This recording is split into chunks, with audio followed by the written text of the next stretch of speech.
to zero tolerance to corruption. Mane kwa buchenjo Kenya. Erokamano. Yeah. Ererie kuma idhi tiyogo mar rito gimolo ng'ni managing public debt.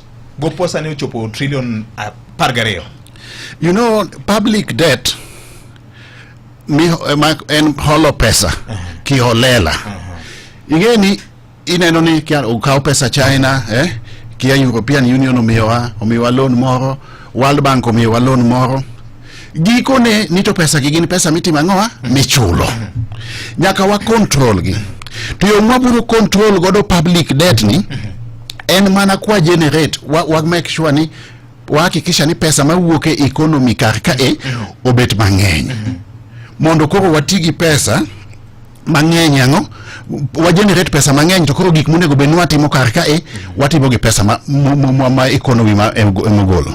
Kane manadonjo kane an minister mar ICT iyudo ka pesa mane wachoko economy duto kaka revenue ne en siling million 60 million.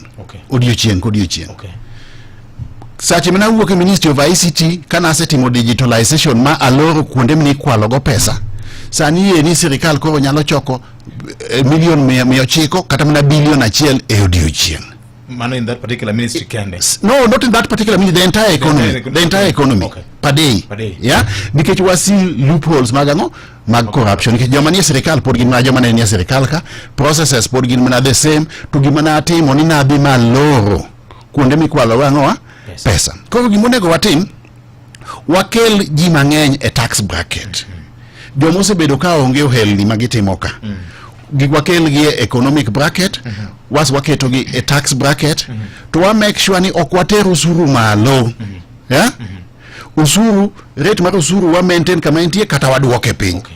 Ka ikikelo ji mang'eny e tax bracket, podi nyalo choko pesa mang'eny, yeah? Ma okitero usuru kanye? Usuru malo. Gima hinyowa ni yudo ni ng'eny ji onge gima gitimo. Ka onge gima gitimo, onge kaka ginyalo timo ang'o? Onge kaka ginyalo chulo usuru nikech gionge gima iluongo ni disposable income.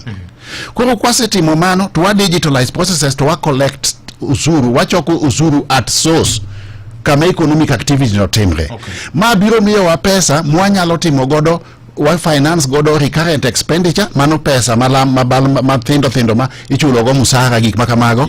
To wan kata gi surplus mwanyalo timo godo development expenditure.